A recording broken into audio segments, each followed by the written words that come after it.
Hello, everybody, and welcome to North Omaha Contractors Alliance TV show entitled Let's Get It On.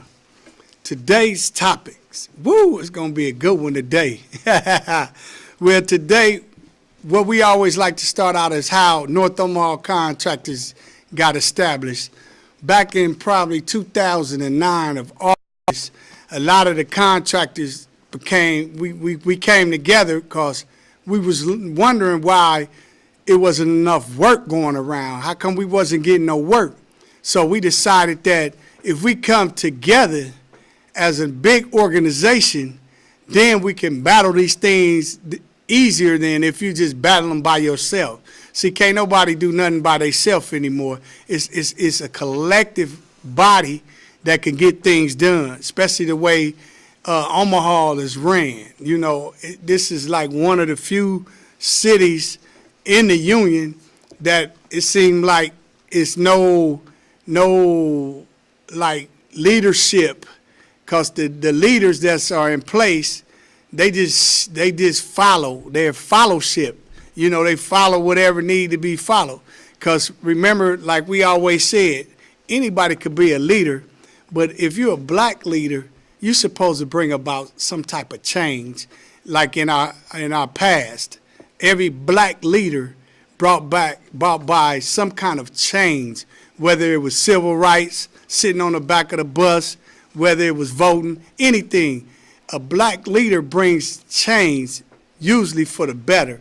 So anyway, we got together, decided now you cannot put one man's bad laundry out. Now you got a collective body that's able to do anything. In the construction world, a lot of meetings I go to, a lot of things like that, a lot of black people were down your minority contractor by saying, oh yeah, they don't have the capacity. You know, that got to stop right there, because when I took over North Omaha Contractors Alliance, that was one of the words that just would eat me up. Capacity. They don't have the capacity. They don't have the capacity. They talking to millionaire, multi-millionaire construction companies that wanted to come in here and work with us and mentor us, and they don't have the capacity. The capacity. You know, that's a good way of slapping your brother in his face and smiling at him at the same time. That word capacity. So what I did was I said, okay, let's knock this word capacity right out the dictionary. So I end up getting out of my seat, out of my office, and I walked and walked and walked. This is how I go about things. From my point is ground zero, my chair. Then I do a bullseye all the way to a 5-mile radius. Now within that time period it took me to do that, I ended up with 250 members, laborers, skilled, some not skilled. So when you end up with a group of people like that, now it's time for training so we can all be on the same page, the same level. Then we took a lot of the contractors, still was getting frustrated and everything. So a lot of them end up leaving the organization, you know, because it seemed like we still wasn't getting anywhere. So once they left, then I revamped it. I rewrote everything, rewrote the bylaws. The articles are still in effect, but we rewrote the bylaws. We changed the management section of it. We ended up, the board, instead of 4 lawyers, we chopped that down to probably just 1 now, so that we could focus on the issue. So now, you know, it's a financier, a lawyer, a CPA, and then me. So I'm the one who comes in with being the underdog, by being a victim of all this no work, trying to go into a field that support my family and getting doors shut in my face every day. So when we came together as a collective body, we end up changing North Omaha into a training entity. So for 4 years, we've been training, have contracts with Department of Labor. We really thank our funder who was made it able for us to even have an office, since we're a 501c3 nonprofit organization. We thank them for keeping the lights on, you know, having us able to throw intermediate classes with some of the local training agencies around Omaha. And we changed all of that. So now you got an army. See, you can't build an army with all generals. You got to build an army from soldiers, and then out of those soldiers, the one with that knowledge end up going up to the top to become a general. And then, so that's what we did with North Omaha Contractors Alliance. So now we was recently talking to the mayor, actually a year before I knew she was going to make it, because at the time we had a mayor named Jim Shuttle. He had about a year left, and she had made an announcement from city council that she was on. She was on the city council, I guess, through a couple of mayors, you know, and by that, so I kind of looked at Omaha, I kind of looked at her, and I kind of looked at how she was building her allegiance on that city council seat. And by the way, anything that I'm about to say does not reflect on North Omaha Contractors Alliance any form, shape, or fashion.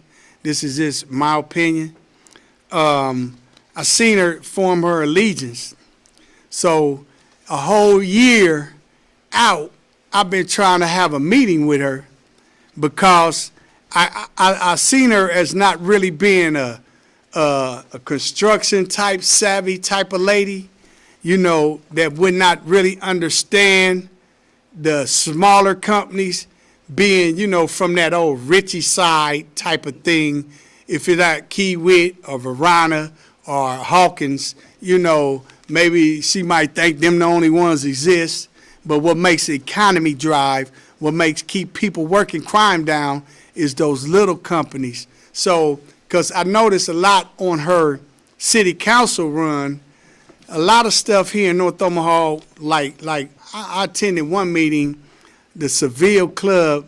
It was they sold tickets all around the United States for a motorcycle reunion, and they wanted a beer garden. And for some reason, it's like the things came up to like, well, across the street 10 years ago, the police was called 759 times, and, you know, and I was sitting there like, hold on, what does 10 years ago, 5 years ago, 4 years ago has to do with a whole bunch of people getting together for 1 day or 2 days today, you know? And from there, you know, I just started watching. I would go research her votes, and then like our city councilmen, see if they was voting the same, was they against each other a lot and all of that. So, you know, I knew from that point on that she had a pretty strong chance. Probably not from my neighborhood, because for some reason we must be either okay with little or nothing, or we done had so little so long that we used to it. But it's a way of doing everything. And if we had, at one point in time, we all have to come together and say, no matter how silly it seemed for me to check this box, we all need to be in allegiance and check that box. Don't you know when they started the United States, then they noticed they needed a Congress, Supreme Court, and all of that. They knew that this is the only way to govern a body of people. So that's the only thing that counts. Your feelings don't count. Your dreams don't count. None of that count. It counts to when it comes down to everybody coming together and deciding if this is what they want or not. Okay?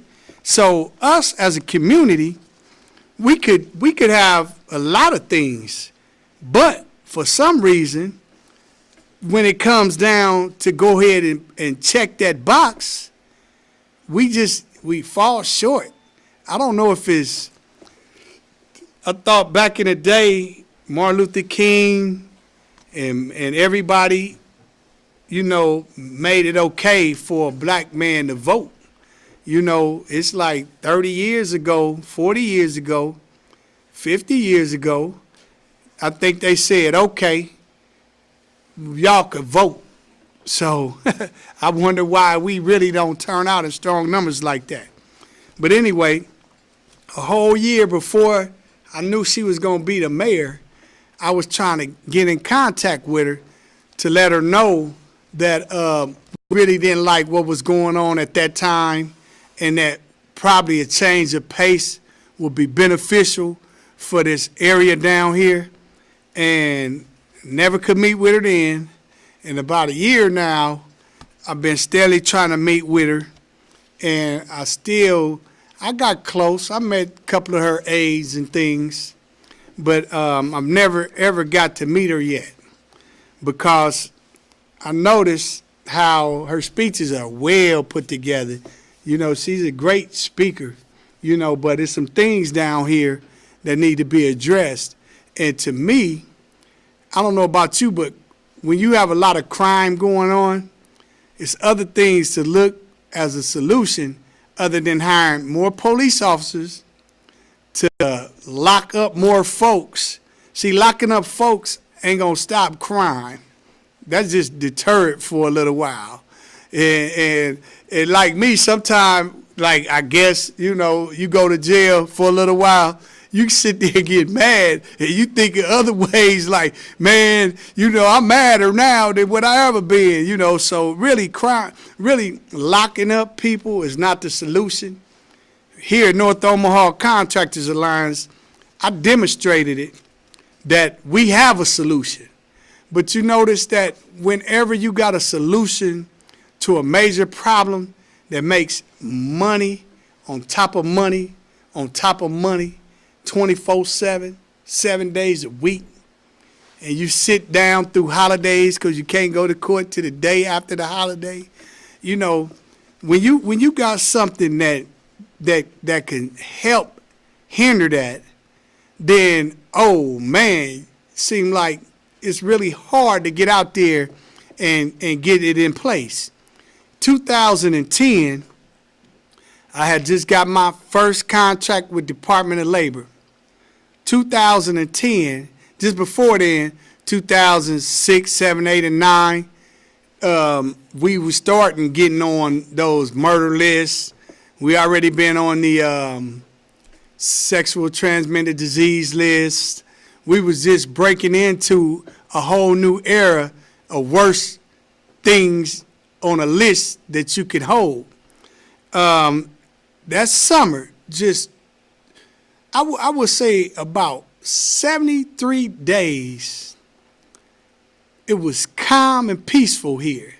Because those 73 days was when I had just a pinch of the community in a destitute area, gave them something to do. See, all of this is because there's nothing to do, okay? We hear about a building called North Star. So now, I guess, if you was like me, you was driving up and down Ames. This when Baker's was still across the street from it. You driving up and down Ames, you see one bulldozer, then you see two, then you see three, then you like, oh, what they doing over there? No prior knowledge, no, yes, we like that ideal, no, we don't like this ideal. See, when you're in politics and things like that, it's a dirty game. What we do is get in your background and we put it in your front ground. So you're supposed to be open for criticism, because if you got a valid ideal, no criticism, no nothing in the world can stop it.